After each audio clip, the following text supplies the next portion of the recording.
Kapolri Jenderal Listio Sigit Prabowo menaikkan pangkat satu tingkat untuk 3 anggota Polri yang gugur dalam bertugas di Waikanan, Lampung. Selain itu, Kapolri akan memberikan santunan kepada setiap keluarga korban. Bapak Kapolri memberikan suatu penghargaan yang setinggi-tingginya kepada setiap anggota Polri dan khususnya dengan peristiwa tersebut terhadap 3 personel diberikan kenaikan pangkat luar biasa anumerta, maka terhadap ketiga personel tersebut telah dinaikannya oleh keputusan Kapolri ini menjadi pangkat yang setingkat lebih tinggi. Kapolri Jenderal Listio Sigit Prabowo menaikkan pangkat satu tingkat untuk 3 anggota Polri yang gugur dalam bertugas di Waikanan, Lampung. Ibtu Lusianto, Kapolsek Negara Batin, mendapat kenaikan pangkat satu tingkat menjadi AKP Anumerta Lusianto. Selanjutnya Bribka Petrus Aprianto, Binmas Polsek Negara Batin, mendapat kenaikan pangkat menjadi Aibda Anumerta Petrus Aprianto. Nama berikutnya Bribta Galip Suryaganta, Bintara Satreskrim Polres Waikanan, mendapat kenaikan pangkat menjadi Bribtu Anumerta Galip Suryaganta.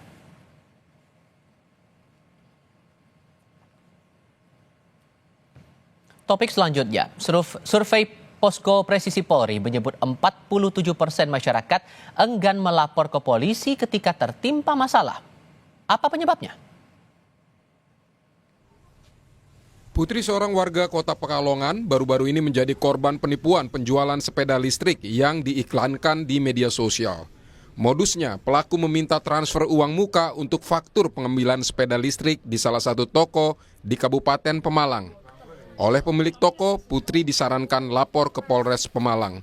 Namun petugas jaga menolak dan Putri diharuskan melapor ke Polres Pekalongan Kota. Mengaku takut stres usai merasa laporan aduannya ditolak Polres Pemalang, Putri akhirnya nekat curhat ke personel pemadam kebakaran. Aksi Putri kemudian viral di media sosial. Terima kasih buat Polres Pemalang sama Polres Pekalongan Kota sudah menindaklanjuti kasus kulo. Awalnya kan kulo bingung, udah ada yang nindaklanjuti, makanya kan kulo curhat mbek damkar. Kulo takutnya kan depresi, bukan kulo depresi, labripun. Makanya kulo kan curhat mawon tentang damkar. Alhamdulillah bapak-bapak mriki sudah menindaklanjuti kasus ini. Usai aksi Putri beredar di dunia maya, polisi dari Kota Pekalongan dan Pemalang pun akhirnya datang ke rumah Putri untuk klarifikasi. Kalau dari lokus atau tempat kejadian perkara di tempat kami, wilayah hukum Polres Pekalongan Kota. Tapi karena belum tahunya korban, asumsinya laporan ke Polres Pemalang karena diarahkan dari toko tersebut ya Mbak ya, ke Polres Pemalang. Polres Pemalang sudah menerima laporan dari korban penipuan online atas nama saudari Putri. Karena tempat kejadian perkara, kami sudah berkoordinasi dengan Polres Pekalongan Kota terkait tindak lanjut.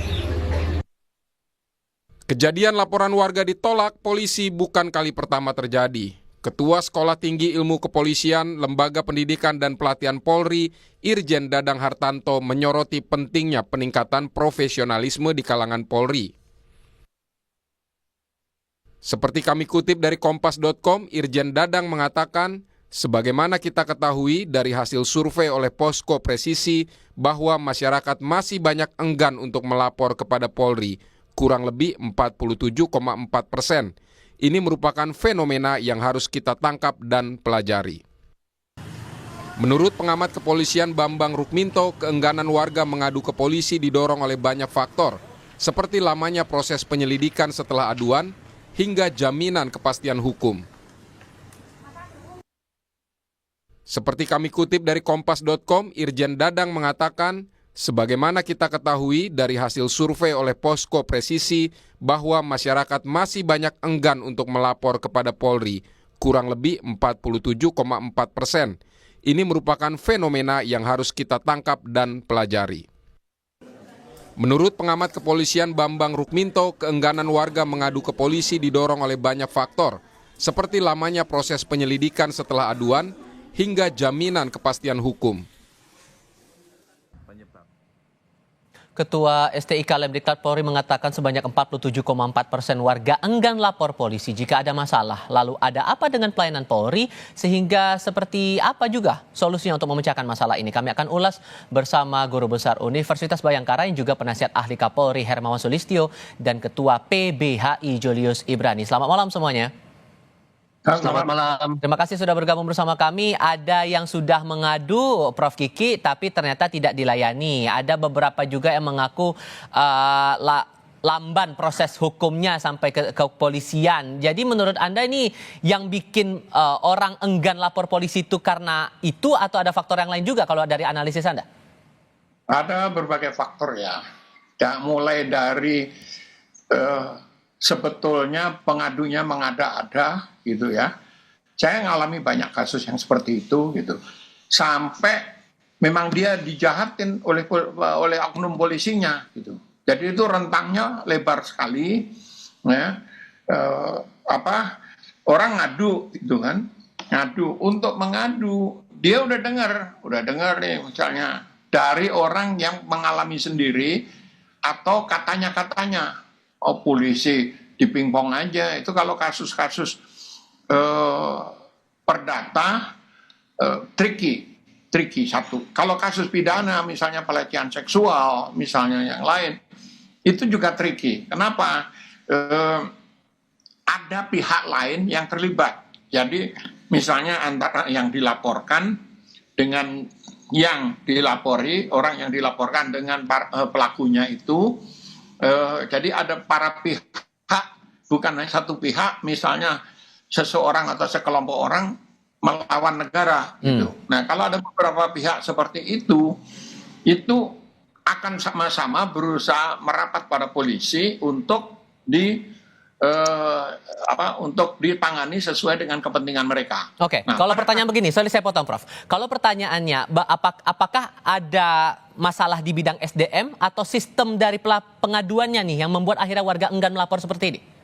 Ya kalau masalah SDM bukan hanya polisi, semua warga kita SDM-nya masih sangat rendah. Nah kalau di polisi itu kan pendidikan untuk bintara bisa sampai diangkat jadi polisi itu kan hanya 7 bulan. 7 bulan setelah lulus SMA. Bervariasi sebetulnya, dulu pernah 1 tahun, pernah agak kurang sedikit kayak gitu, tergantung keuangan negara untuk pendidikan polisi. Nah, dengan pendidikan segitu ya pasti kurang lah, apalagi kalau masalahnya menyangkut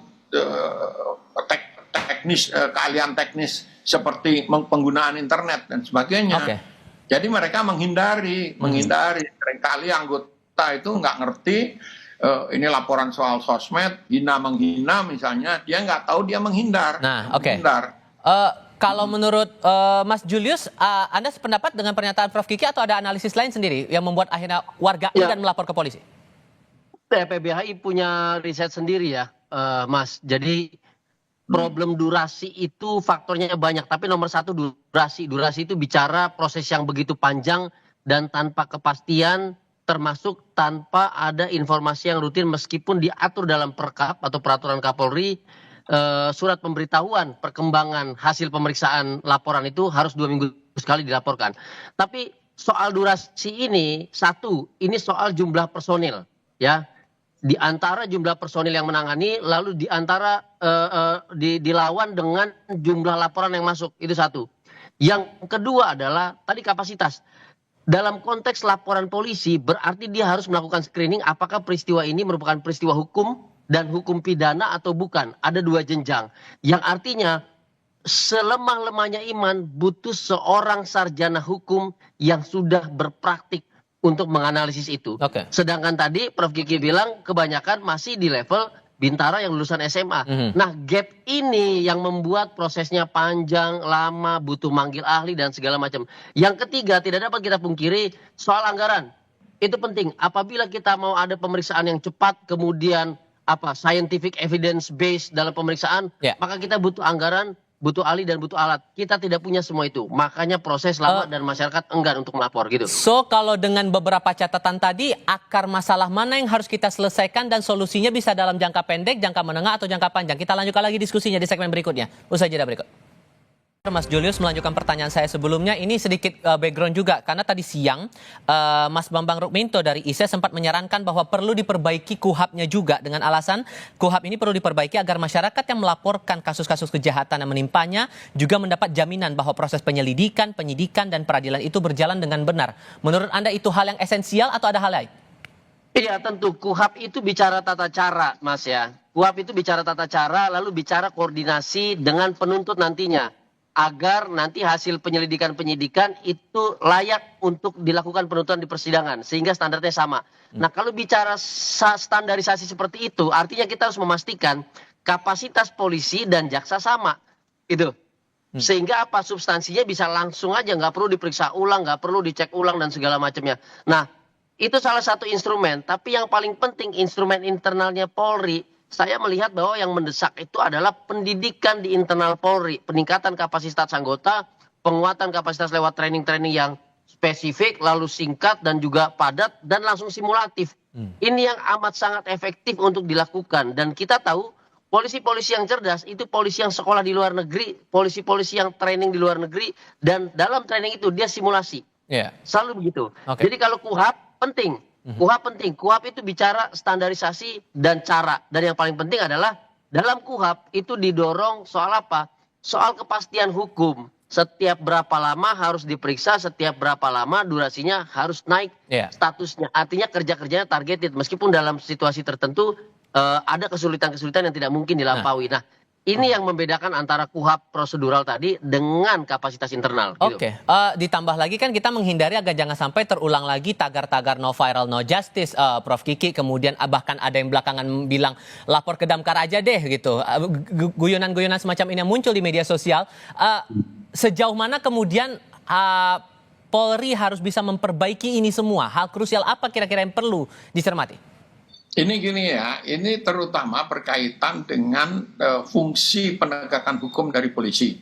Kalau fungsi pelayanan publik rasanya udah standar lah gitu ya. Nah, pada fungsi penegakan hukum ini yang agak repot karena banyak level brigadir itu pendidikannya hanya pada saat mereka akan menjadi brigadir, bribda gitu. Nah, pendidikannya itu hanya 7 bulan gitu.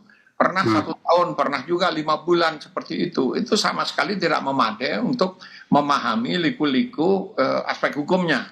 Nah, ada skema ideal kalau mereka dikirim ke luar negeri. Kendalanya adalah satu, bahasa.